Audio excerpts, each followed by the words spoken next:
Hello student, कक्षा 12th के विद्यार्थी। मैं आज आपके साथ मानव जनन तंत्र जो मैं फर्स्ट यूनिट पढ़ा रही थी उसमें मैं आज अगले टॉपिक पर आपसे चर्चा करूंगी।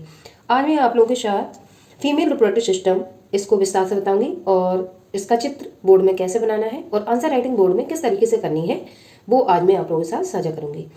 आइए देखते हैं प्रश्न किस तरीके से बोर्ड में पूछा जाता है और कैसे हमें बोर्ड में सटीक थ्योरी लिख के अच्छे आंसर गेन करने होते हैं। लिखने के तो बुक्स में बहुत सारा रहता है, लेकिन नोट्स किस तरीके से बनाने हैं और हमें किस तरीके से अच्छे नंबर प्राप्त करने हैं आज मैं वो तरीका आप लोगों के साथ शेयर करूंगी। आइए देखते हैं। मानव जनन ए लेसन में आप लोगों को पढ़ा रही थी, इसमें आज मेरा अगला टॉपिक मादा जनन तंत्र फीमेल रिप्रोडक्टिव सिस्टम ये रहेगा। और पिछले साल ये दोनों प्रश्नों में से नर जनन तंत्र और मादा जनन तंत्र में से कोई भी प्रश्न नहीं पूछा गया था। तो इस साल 2025 में आपको बोर्ड के पेपर में इन दोनों क्वेश्चनों से एक क्वेश्चन 5 नंबर में 100% मिलेगा। आइए देखते हैं। मादा जनन तंत्र को निम्नलिखित अंगों में विभक्त किया जाता है। पहला, इसी तरीके से आप बोर्ड में हेडिंग डालेंगे जिससे आपका आधा पेज भर जाएगा और आपको कम राइटिंग करनी पड़ेगी, कम लिखना पड़ेगा क्योंकि आधा पेज हमारे इससे भर जाएगा। तो आधे पेज में हम फिगर बनाएंगे, आधा पेज उससे भर जाएगा आपका और फिर आपको एक पेज आप और लिखेंगे क्योंकि 100 वर्ड से कम नहीं लिखना होता है जो 5 नंबर का क्वेश्चन होता है उसमें। तो पहली हेडिंग, एक जोड़ी अंडाशय जिसको हम ओवरीज कहेंगे, एक जोड़ी अंडवाहिनियां जिसको हम ओविडक्ट्स कहेंगे, तीसरा गर्भाशय जिसको हम यूट्रस या बच्चादानी कहते हैं, चौथा योनि विजाइना, पांचवा भाग बल्बा और सहायक जनन ग्रंथियां एसेसरी सेक्स ग्लैंड। जैसे कि मैंने आपको नर जनन तंत्र में बताया था, नर जनन तंत्र में 3 प्रकार की सहायक ग्रंथियां या एसेसरी ग्लैंड्स होती हैं जिसमें पहला शुक्राशय, दूसरा प्रोस्टेट ग्लैंड और तीसरा काउपर ग्लैंड्स। इसी तरीके से महिलाओं में भी एसेसरी सेक्स ग्लैंड होती है, बट वो 2 होती हैं।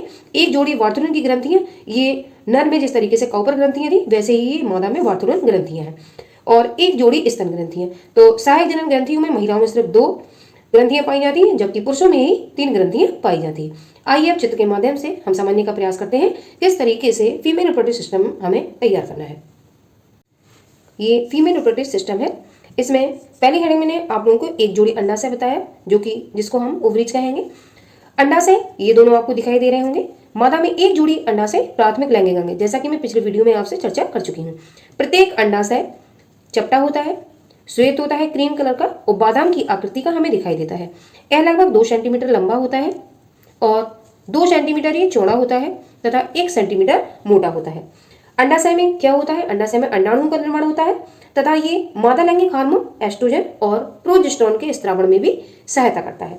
अगली हेडिंग मैंने आप लोगों को एक जोड़ी अंडवाहिनियां बताई हैं। ये आप स्ट्रक्चर देख रहे हो, ये वाला इस साइड वाला और ये इस साइड वाला। अंडवाहिनी ऐसी को इंग्लिश में हम फैलोपियन ट्यूब कहेंगे। एक जोड़ी अंडवाहिनी अंडाशय को, ये दोनों हिस्से अंडाशय को गर्भाशय, ये वाला हिस्सा आपको दिख रहा है, ये वाला हिस्सा ये यूट्रस है, गर्भाशय से जोड़ता है। ये प्रत्येक अंडवाहिनी लगभग, ये दोनों प्रत्येक अंडवाहिनी जो होगी वो 10 से 12 सेंटीमीटर लंबी होगी और एक कुंडलित नलिका होती है जिसको आप फोल कह सकते हो। अगली तीसरी हेडिंग मैंने आपसे गर्भाशय बताया लिखने के लिए, तो जिसमें गर्भाशय को हम इंग्लिश में यूट्रस कहेंगे। अब ये वाला हिस्सा आप लोगों को दिख रहा है, मैंने इसमें इंडिकेट किया है, ये वाला हिस्सा गर्भाशय या इसी को हम बच्चादानी कहते हैं, जिसमें माँ किसी भी बेबी को अपने कोख में 9 माह रखती है और उसका पालन पोषण इसी जगह होता है। तो यूट्रस यह गर्भाशय लगभग 7.5 सेंटीमीटर लंबा, 3 सेंटीमीटर ये मोटा तथा खोखला और नाशपाती के आकार का दिखाई देता है। गर्भाशय एक पतली ग्रीवा के द्वारा योनि विजाइना इसमें ये खुलता है। अगली हेडिंग मैंने आपको योनि बताई, ये वाला हिस्सा इसको हम विजाइना कहेंगे। विजाइना यह मूत्राशय मलाशय के मध्य स्थित लगभग 7.5 से 10 सेंटीमीटर लंबी अत्यधिक लचीली या फोल्ड पेशी नलिका होती है। अगला पार्ट ये बाहर का हिस्सा होगा जिसको हम भाग या बल्बा कहेंगे। योनि के ऊपर का हिस्सा भाग या बल्बा कहलाता है, इसी को हम इंग्लिश में एक्सटर्नल जेनिटलिया या बल्बा कह सकते हैं। मादा का बाह्यजनन सम्मिलित रूप से भाग कहलाता है, यह एक संवेदनशील अंग होता है। इसके बाद मैंने आपसे 2 सहायक ग्रंथियों पर चर्चा की है जिसमें एक जोड़ी बार्थुलिन ग्लैंड्स रहेंगी और एक जोड़ी स्तन ग्रंथियां रहेंगी। तो जो बार्थुलिन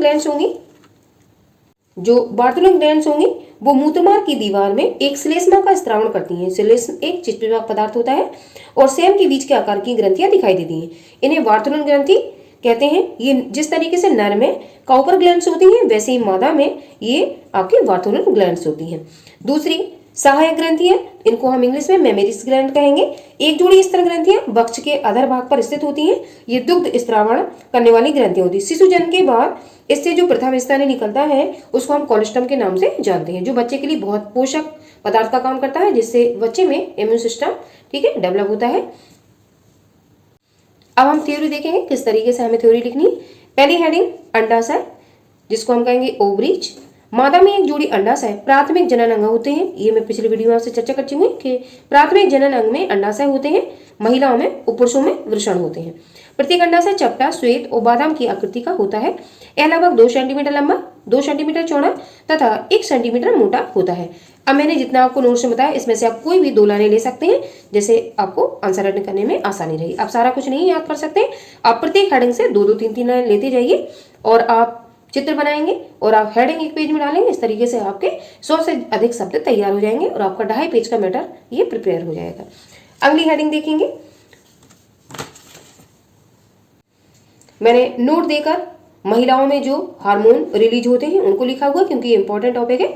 अंडाशय में अंडाणुओं का निर्माण तथा मादा लैंगिक हार्मोन एस्ट्रोजन तथा प्रोजेस्टेरोन का स्त्रावण भी होता है। जैसा कि मैंने पुरुषों में आपको टेस्टोस्टेरोन हार्मोन बताया, जो टेस्टिस वृषण से निकलता है और एंड्रोजन्स निकलते हैं। इसी तरीके से महिलाओं में एस्ट्रोजन और प्रोजेस्टेरोन हार्मोन का स्त्रावण होता है, जो अंडाणुओं को बनाने का कार्य करता है। अगली हेडिंग अंडवाहिनी या फैलोपियन नलिका, जिसको हम फैलोपियन ट्यूब कहेंगे। एक जोड़ी अंडवाहिनी अंडाशय को गर्भाशय से जोड़ती है। प्रत्येक अंडवाहिनी लगभग 10 से 12 सेंटीमीटर लंबी कुंडलित नलिका होती है, जैसा कि मैं चित्र में आपको बता चुकी हूँ। तीसरा गर्भाशय, जिसको हम कहेंगे यूट्रस। गर्भाशय लगभग 7.5 सेंटीमीटर लंबा, 3 सेंटीमीटर मोटा तथा 5 सेंटीमीटर चौड़ा खोखला नाशपाती के आकार का अंग होता है। गर्भाशय एक पतली ग्रीवा के द्वारा योनि में खुलता है। अगली हेडिंग है योनि विजाइना। यह मूत्राशय मलाशय के मध्य में स्थित लगभग 7.5 से 10 सेंटीमीटर लंबी अत्यधिक लचीली और पेशी नलिका होती है। अब अगली हेडिंग है वाहजन्नांग या भाग, इसी को हम कहेंगे बल्बा। ये योनि के ऊपर का हिस्सा रहता है। मादा का वाहजन्नांग सम्मिलित रूप से भग कहलाता है। यह एक संवेदनशील अंग होता है। अगली हेडिंग है सहायक ग्रंथियां, एक्सेसरी ग्लैंड्स। जैसा कि नर में 3 प्रकार की पाई जाएंगी, वैसे ही महिलाओं में ओनली 2 प्रकार की पाई जाएंगी। स्त्रियों में निम्नलिखित 2 सहायक जनन ग्रंथियां पाई जाती हैं। पहला बार्थोलिन ग्लैंड, दूसरा स्तन ग्रंथियां। बार्थोलिन नामक वैज्ञानिक ने इन्हें खोज की थी, तो वैज्ञानिक के नाम पर इन ग्रंथियों का नाम बार्थोलिन ग्रंथियां पड़ गया। और दूसरी स्तन ग्रंथियां, तो बार्थोलिन ग्रंथि के बारे में देखेंगे। यह मूत्रमार्ग की दीवार में श्लेष्म का स्त्राव करने वाली सहन के बीच के आकार की ग्रंथियां होती हैं। इन्हें बार्थोलिन की ग्रंथियां कहते हैं। ये नर की कॉपर ग्रंथियों के समजात अंग हैं। समजात मतलब जैसे नर में है वैसे ही जो बार्थोलिन ग्लैंड्स है वो उन्हीं के समान है। अगला स्तन ग्रंथि है मेमरी ग्लैंड्स। एक जोड़ी स्तन ग्रंथियां वक्ष के अधर भाग में स्थित होती हैं। ये दुग्ध स्त्राव करने वाली ग्रंथियां हैं। शिशु जन्म के पश्चात स्तन ग्रंथियों के प्रथम स्त्राव को कोलोस्टम कहते हैं। जो माँ पीला गाढ़ा दूध प्रथम बार बच्चे को पिलाती है उसको हम कोलोस्टम कहते हैं। ये प्रश्न आ चुका है, इसलिए मैंने इसको अंडरलाइन दिया हुआ है कि प्रथम स्त्राव को क्या कहते हैं, दुग्ध के प्रथम स्त्राव को क्या कहते हैं, तो कोलोस्टम कहते हैं। आई होप आपको किस तरीके से आंसर राइटिंग बोर्ड में करनी है, किस तरीके चित्र बनाना है और कैसे आपको लिखना है, मैंने पूरा तरीका आपको विस्तार से समझाया हुआ है।